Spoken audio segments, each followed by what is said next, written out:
Well, Ensley, question. Are you ready? Yes, sir. Where was Tuni conceived? In Tunisia, when their parents had gone to a meeting. That is very okay. That is very okay. A second question, very fast, Ensley. A second question. What killed the predecessor of newborn Walomu? What killed the predecessor of newborn Walomu? It was a planned death. A planned death. How did he die?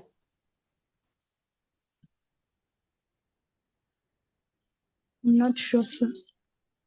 All right, we throw that question to Levi. Levi, what killed newborn Walomu's predecessor? He was shot by gunmen as he was walking outside out of a bar. Very good. He was shot by gunmen as he was walking out of a bar. We go to Amani. Amani, unmute. Amani, unmute. Amani, unmute. Amani, unmute.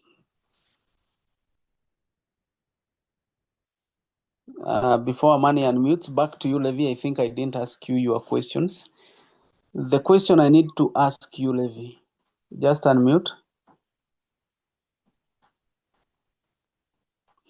I need to ask you, of which gender was the trainer in the seminar that Tuni had gone for self-defense? Of which Female. gender was? Very okay. Very okay.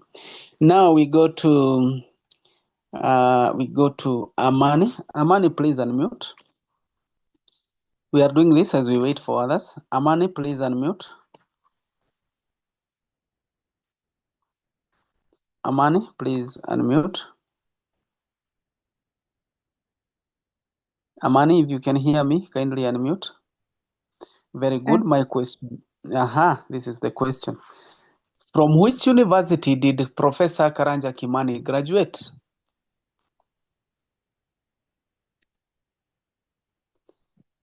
From which university did Professor Karanja Kimani graduate? Amani. From the university.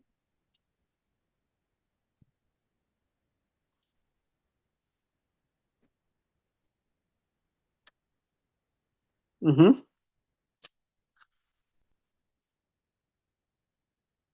From the University of?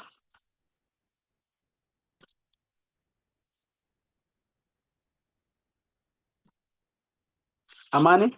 Amani, from which university? University of Oxford. That is very okay. That is very okay. I will ask you another quick question, still on you, Amani. Another quick question. Which of the four Padalpha travelers looked like a failed sumo wrestler? Which of the four looked like a failed sumo wrestler? Amani.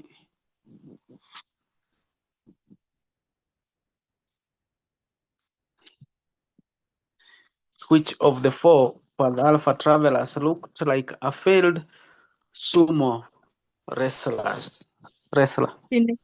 Shamak. That is very okay. Now we go to who hasn't spoken here. Monia, please unmute. Monia, please unmute.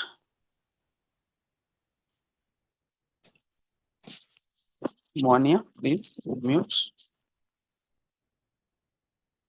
All right, this is your question. This is your question, Moania. This is which vice did the predecessor of newborn Walomu have? Which vice did he have? Or which moral decadence did he show? Monia.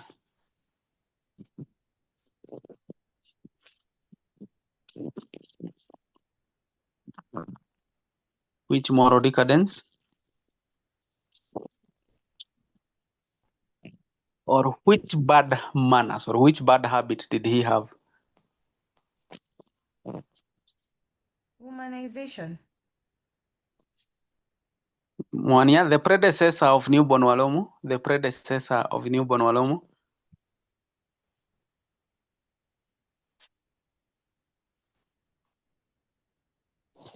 The predecessor of newborn Walomu. Which vice did he show? It is not womanization. Actually, it is newborn Walomu who had womanization or who objectified women. What did his predecessor do?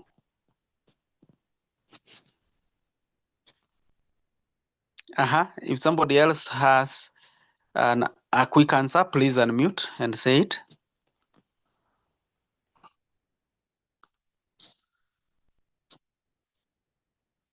Levi, you have a quick answer, please unmute and say it.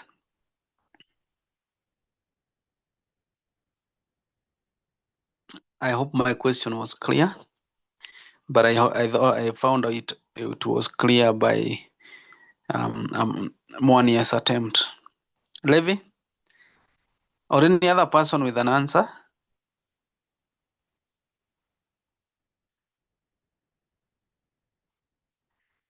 All right, well.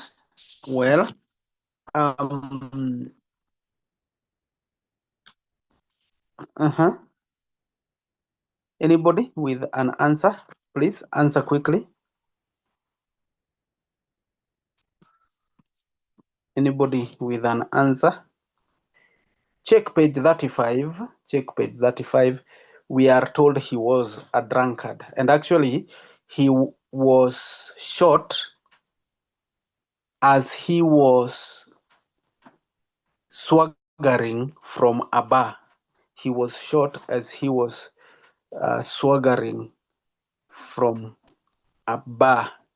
So he was wobbling drunkenly out of a bar, and therefore he was a drunkard. That is okay. I think we have waited for the others long enough, and we cannot keep waiting for them. And therefore, we just proceed with reading chapter 4. And chapter 4 runs from page 46. It runs from page 46 all the way to page 65. Page 46 to page 65. And the characters that we see here are Fiona Mackenzie and Dr. Afolabi. Actually, it is in this same chapter that we see Nicholas Sentinel. It is in this same chapter that we see the Liberian Mola. So I want us to be keen on that. That is chapter 4. And now this chapter 4,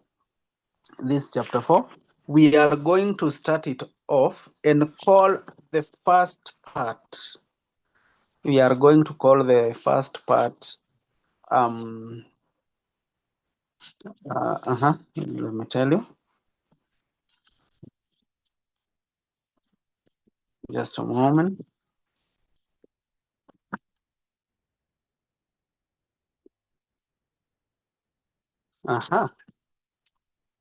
We are going to call the first part Fiona Mackenzie's transfer. Fiona Mackenzie's transfer. Or Fiona Mackenzie redeployment. Fiona Mackenzie's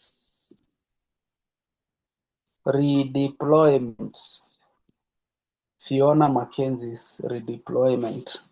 Fiona Mackenzie's redeployment. And I want to ask Amani to start reading it for us. Amani?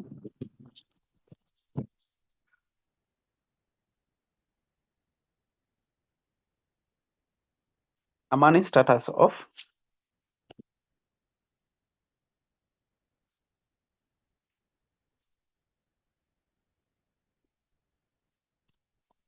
Amani waiting for you to start reading.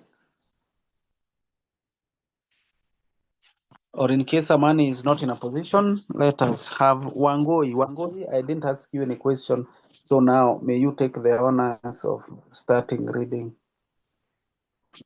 Okay. Miss Mackenzie hopped into a taxi left the Seamount Hotel and headed back to her office. She had told her boss she would be there in about an hour. This estimate had overlooked a recent phenomenon: roadblocks. They were everywhere now. Motorists and pedestrians had to stop at them for inspection. Only after clearing them did the guards on duty swing the barriers out of the way and wave them on. 2 hours would have been a better estimate, she now thought. Her first stop came at Arch number 22. A guard there ordered her to get out of her taxi and join a queue of pedestrians. This was a blessing in disguise. Requirements for clearance of pedestrians were minimal. She sailed through them without difficulty.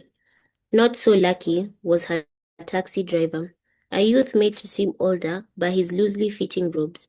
He disappeared with his taxi behind a wall, where guards turned him upside down and shook loose change out of his loose robes fast before they let him go.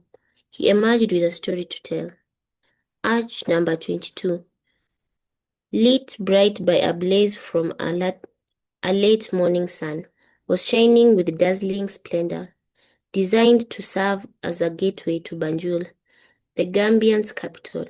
It was an arch, a colossal arch, high and wide.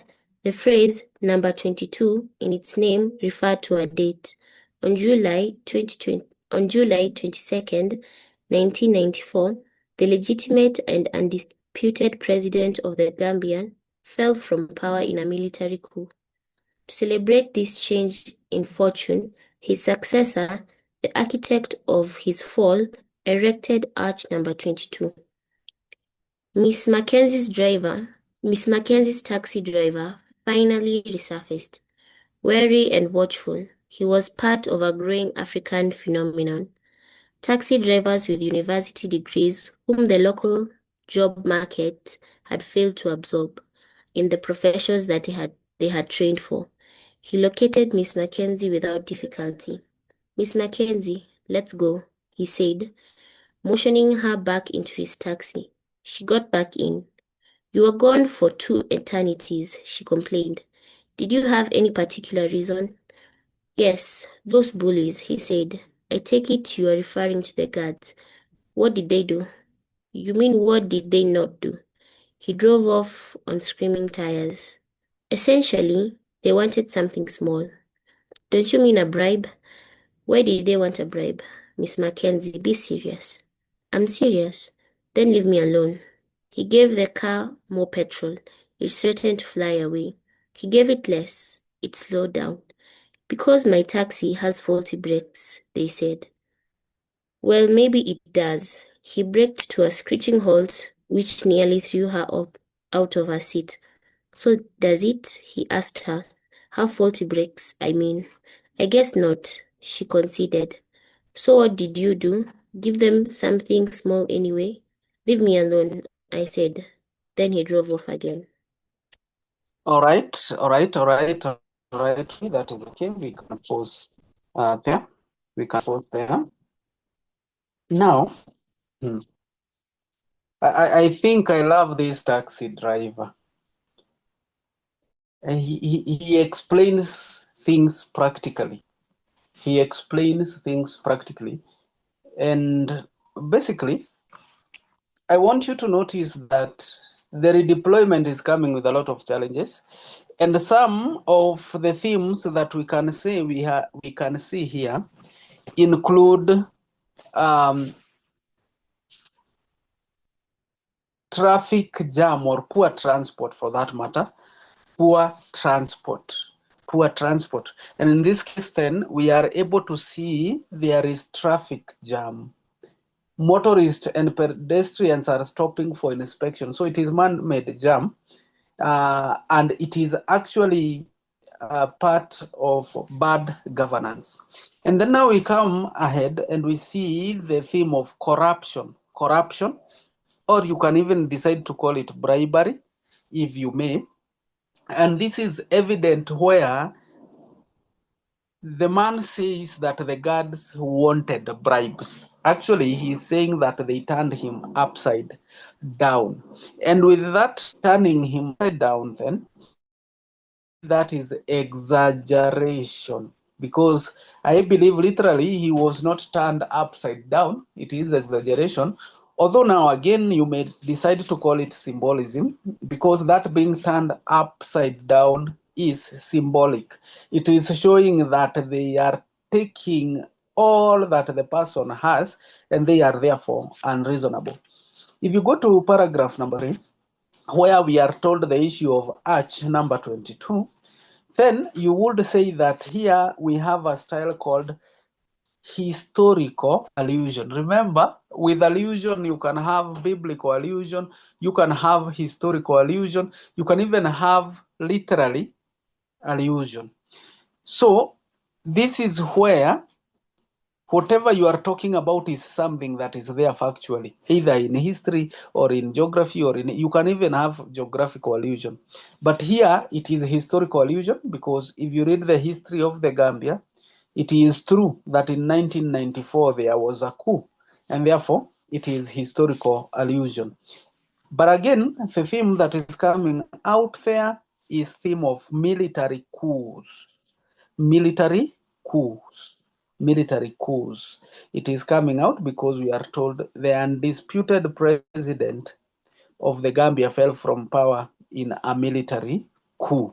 So again, there you can say that we are having military coup as a theme.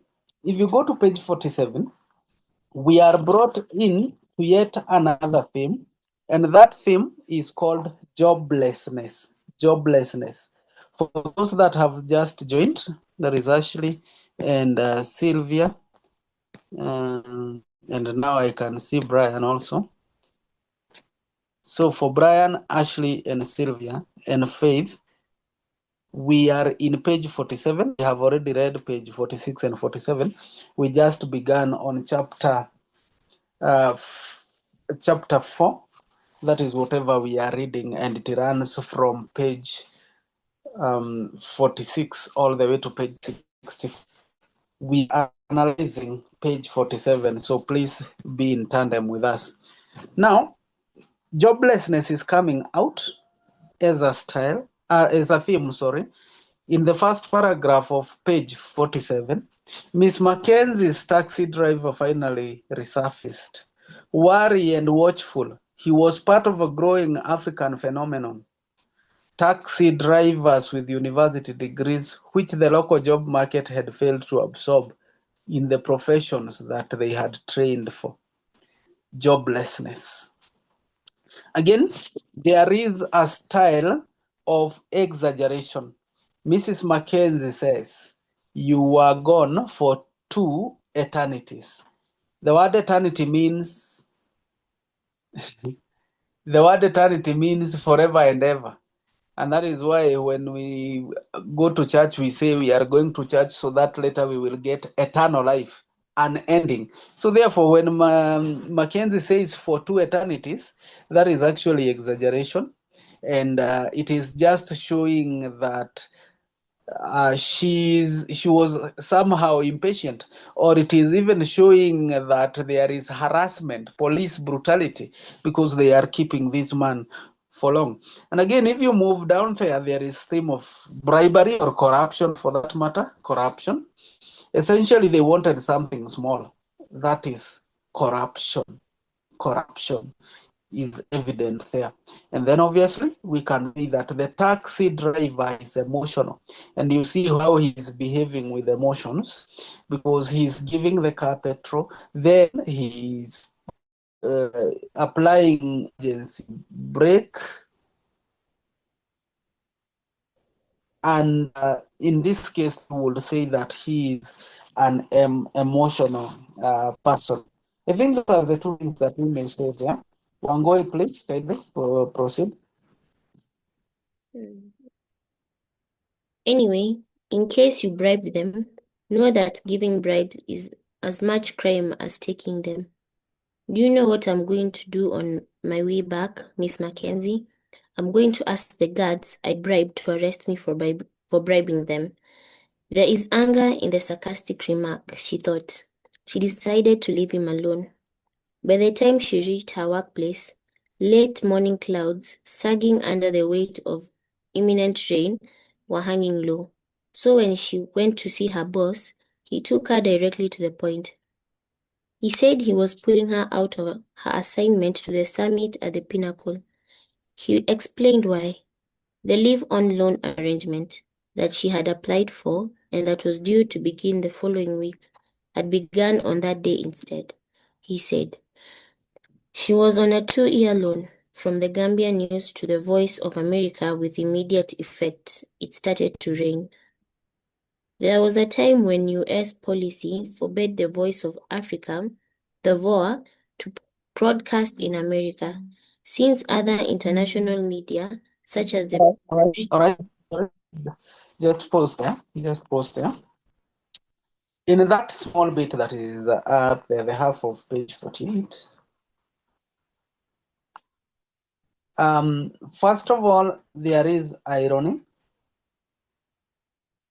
And also, it is sarcasm, where the driver says, on my way back, I will ask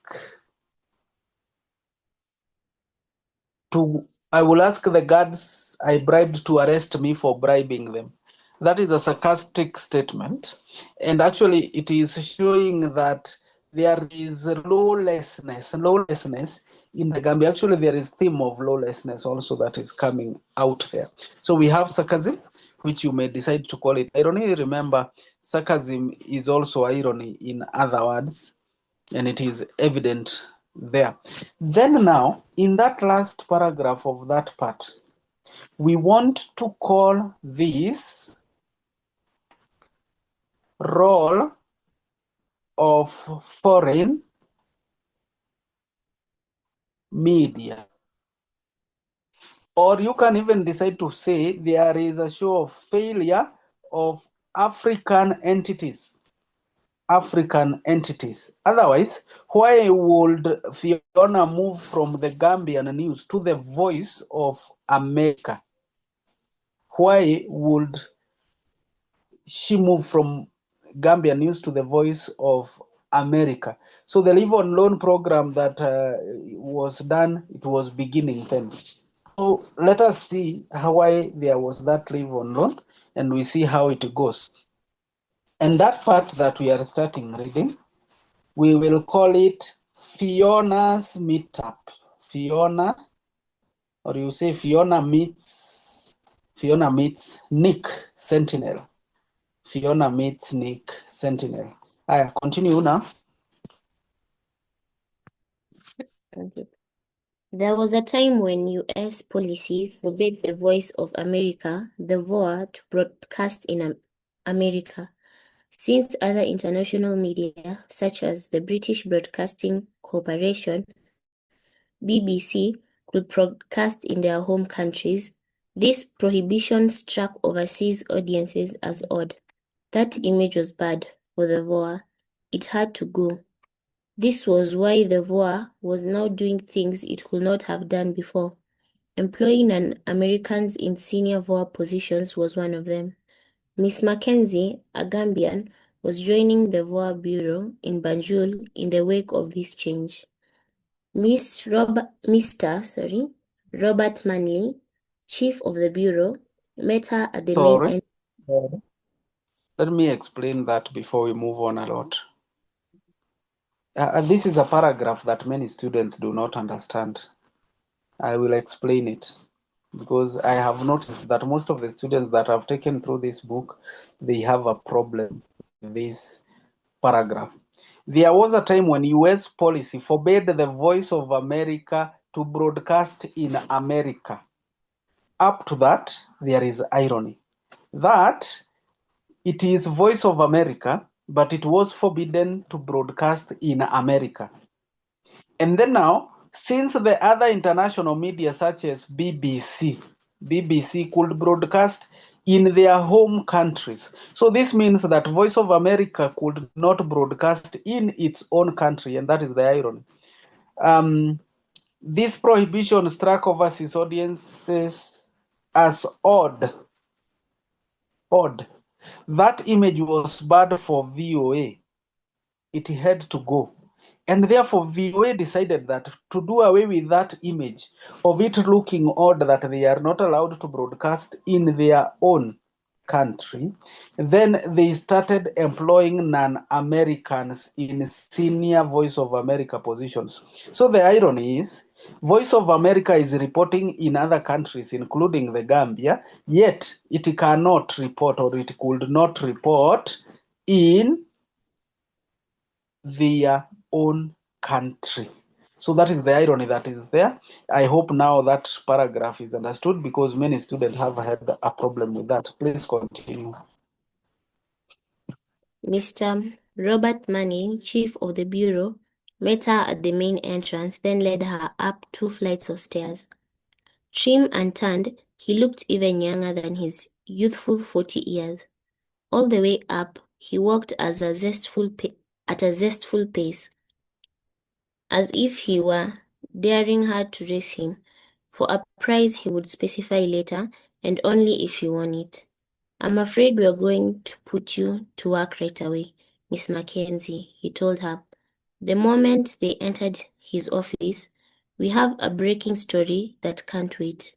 His every word had a humid flavor of mint, his preferred scent of breath freshener, apparently. "Take a seat," he motioned her to a chair on the near side of a rectangular conference table. "Thank you, sir." She sat down.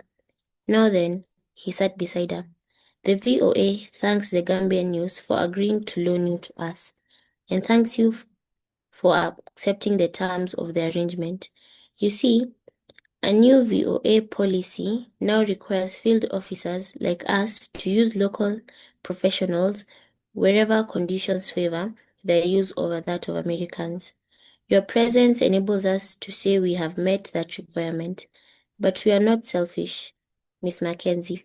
So we hope you too will like your stay with us." "I will, sir." "Sure?" "Positive." She meant it. As part of a live-on loan arrangement, the VOA would be paying her a salary totally dwarfing the 2 beans the Gambian News had been paying her. "Mr. Manley, I know I will," she added. "Then meet our new arrival from America. His name is Nicholas Sentinel." He gestured at the youth in an army fatigue rounded off with wire-rimmed Gandhi glasses. The youth was sitting on the far side of the table. "This young man has just hit our shores. He'll be our communications technician in residence." The youth... All right. Pause there. Back to page 49. I want to explain the meaning of the word tanned, because now we have trimmed and tanned. Tanned, basically, to turn means to soften or to change color. So trimmed and tanned, it means trimmed. That is the hair that was trimmed, and now it had been added some shiny color. So to turn is to shine, basically, or to make better. He looked younger. I want to explain the word zestful. Zestful means, because he was walking in a zestful manner. Zestful means enthusiastic. So if you say you have the zest, then you will say we have enthusiasm. And then again, he had a humid flavor of mint. His preferred scent of breath freshener, apparently. So again, there we have we are being shown a character who is actually very particular on whatever he is doing.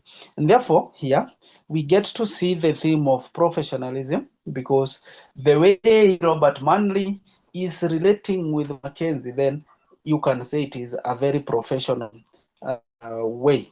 That is it. I think those are the things that I needed to notice there. Well, and then now we are introduced. Actually, it is in page 49 where we are introduced. We can call it even the introduction of Nick Sentinel. Introduction of Nick Sentinel. You can see it there. The introduction of Nick Sentinel. So the youth is there. Let us see how that youth is like. Continue, please. The youth, 25 years old at the most, had been brooding quietly before this introduction. He continued to brood quietly even after. "I am Fiona Mackenzie," she said, stretching her hand toward him, "but you can call me Fiona." Now the youth sprang into action. Goodness, did he spring into action. He scrambled to his feet and grabbed her hand from across the table. "Pleased to meet you, Miss Mackenzie," he said. He was shaking her hand. "Mr. Manley says you are the best reporter in town." He was still shaking it. She heard the youth's compliment. To relish it inwardly and therefore completely, she pretended she did not. This was why she asked a totally unrelated question. "So, Mr. Sentinel, when did you arrive in the Gambia?" "Yesterday," the youth said. "My word, you are a new arrival. Welcome to our country." "Thank you." The youth let go of her hand finally, then sat down again. Mr. Manley resumed. "Miss Mackenzie, a summit of Africans' heads of states will begin shortly at the Pinnacle Hotel," he told her. "That is the breaking story I mentioned a while ago. I know you are going to cover it for the Gambian news. Now we want you to cover it for us, the VOA." He looked at her. "Why did you choose me?" "Well, we chose you basically for two reasons. First, your professional expertise. It will be needed. Second, your African background. It will come in handy." "I'll do my best, sir," she said. "If I may ask, what kind of VOA backup should I expect?" This tub of wardrobe on a whiff of mentholated breath. "Perhaps now it is time to bring in Mr. Sentinel." He turned to the youth. "Yes, jump in, cowboy." First, the youth craned his neck up, sticking it out like a rooster ready to crow. Next, he adjusted his Gandhi glasses around his ears. Then he clasped his hands together, and with them still clasped, he turned his palms out, in the process cracking his knuckles loudly, yet apparently without hurting himself. Now at last he could speak. "Miss Mackenzie, I hope you don't mind my asking this. Did you study in Britain or something? I mean, gee, your accent." "Yes, Scotland." "Edinburgh?" She nodded. "I'm good." "Huh? All right, let's move on now. You asked what kind of VOA backup you should expect. For sure, expect all the help you will need in my area. Wireless communication. You know what the term wireless communication means, don't you?" "No, tell me." "It means all methods of non-wired message transmission. You know, stuff like cell phones, or to you, folks up here with a British heritage, mobile phones." He pronounced mobile in the American way. All right. All right. Thank you. Thank you so much. So there, I want us to look at the 2 pages. And basically, what we have there again, we will say we have professionalism, because Robert Manley is explaining to Fiona Mackenzie why they wanted her. And basically, because we need to start here, because at the end of it, some students really do not understand the relationship between Voice of America and the Path Alpha. Actually, they do not see the role of Voice of America in making sure that Path Alpha is ratified or is absorbed as the main development strategy. Here, we are shown of the influence of foreign media. influence of foreign media. And remember, this media actually is being shown to have more interest and more influence here now that they are not having as much influence in their home country.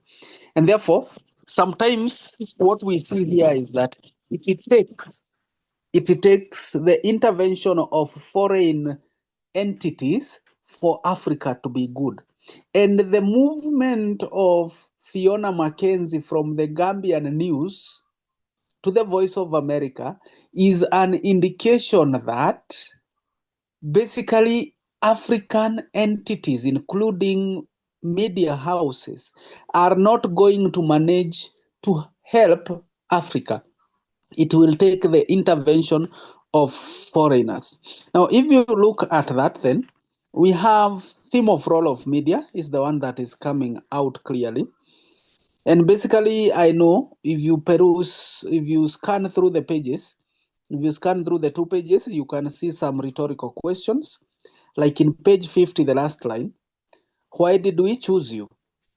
Then the person goes ahead to answer.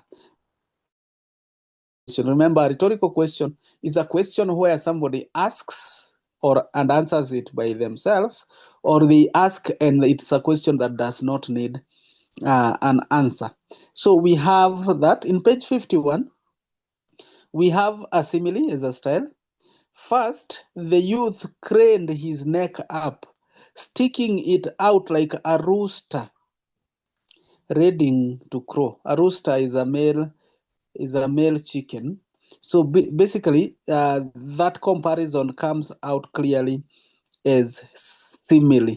And then again, for the youth, we can say that we see him as knowledgeable, and you can even call him informed. First of all, he is American, but he is conversant with the accent of Scotland, that is the British accent. At the same time, down there, he is talking about how he is going to help Fiona Mackenzie with non-wired message transmission. So in that case, then, it is okay to say that this guy is informed. It is okay to say that he is informed, or else you can just say he is knowledgeable. Maybe Wangui, you can say Lagogo. Then we ask Lea Wanjiku to continue reading.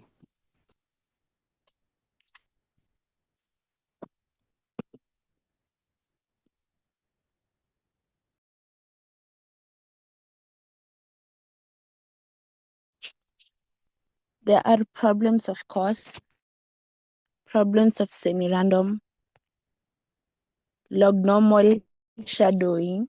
The youth was a jargon-spewing buffoon, she decided. And of what else? She asked, baiting him. Well, and the whole 9 yards, really. Miss Mackenzie, are you with me? She nodded, and truthfully. Then she lobbed back to her tormentor a one-size-fits-all kind of question.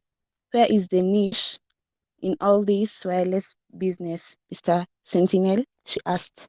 It's up there, the youth answered, pointed at the ceiling. He meant the sky. I monitor electronic transmissions. How do you do that? I use real-time multi-phase mega-channel analyzer. The youth managed to say all that without choking. I call the analyzer the silent listener. Think of it as an infinite array of radios tuned to all wavelengths from 0 all the way to infinity. This is so it's all aired transmissions. So by working with this sweetheart, I can monitor zillions of aired messages daily. Mr. Manley cleared his throat, letting out another whiff of his scented breath. Don't feel you have to hold back anything, cowboy. Miss Mackenzie is one of us now. Tell her the transmissions you monitor include private dialogue. Well, yeah, but only as an unintended bonus. Embarrassment had rendered the youth into a ripe tomato. She rubbed it in. Goodness me. You mean you eavesdrop on private conversations? What happened to privacy? She pronounced privacy in a British way. Privacy. Hey, protested the youth. I don't break into bedrooms, okay? All I do is harvest the sky. And I don't even actually do that. The silent listener does that for me. What has it done for you lately? She asked. Uh-huh. Now you want to hear my stuff? After all, what happened to privacy? Answer, please, she told him. Has it harvested the sky for you? Look, I knew from the word go that the summit at the pinnacle would have breaches of security, gatherings like the summit always do. Therefore, as soon as I arrived yesterday, I set up the silent listener, then charged it with the task of watching out for those breaches, catching them as they came and analyzing them for me after it had caught them. I asked it to start by taking notes each time it had the word summit. You can already see the difficulty there, can't you? Summit is an English word, so equivalent words in other languages were going to blow by unheard. And this was the only problem either. And this was not the only problem either. In addition, there were speech recognition problems I had to get past just to make the silent listener hear the word summit to begin with. Well, I got past them.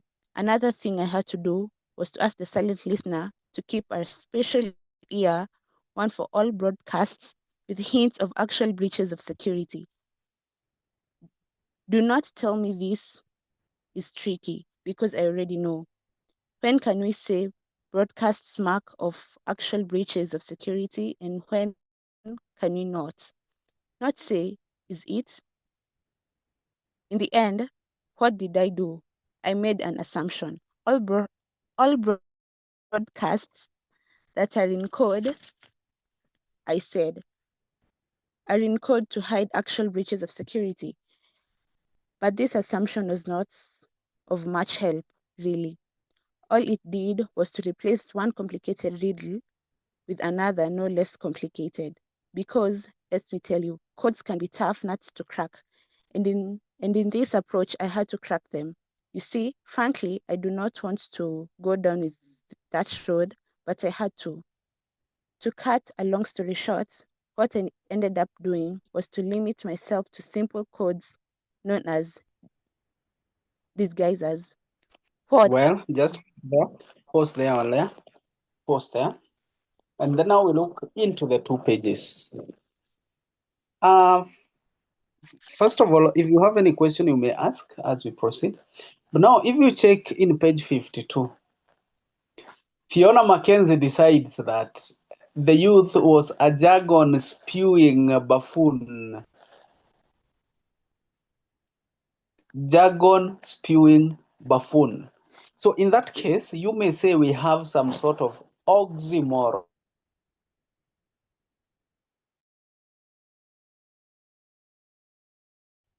It means technical terms on a particular line. So by the fact that this person is able to use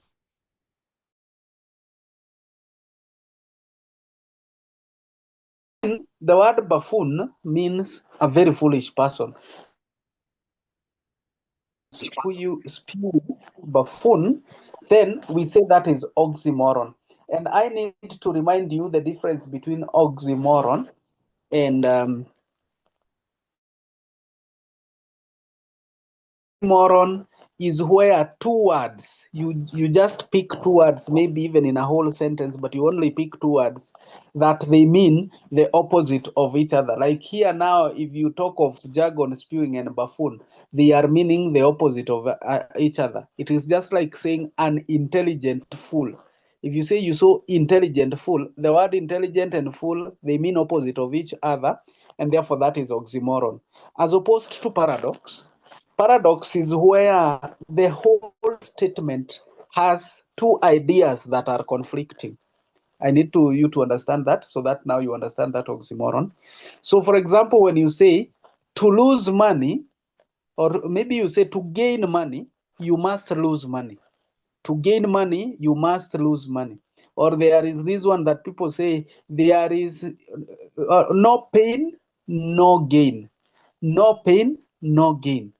Or if you say, I was happy that I had failed.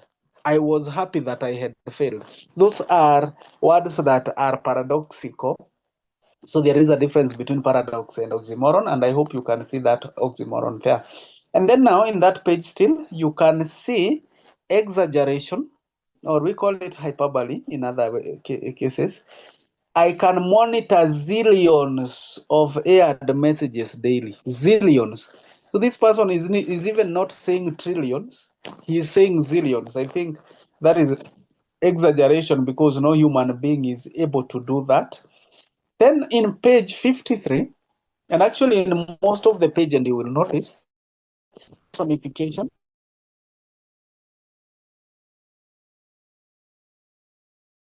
This silent listener is being personified. The silent listener is being made to do the work of a person, and therefore that is personification. I can see somebody has asked a question here. Somebody has asked, what is the meaning of brooding in page 50? Let me just open that page 50, brooding. What is the meaning of brooding in page 50? Let us see how it has been used. And remember, by the way, whenever you are giving meaning of words, you must look at how the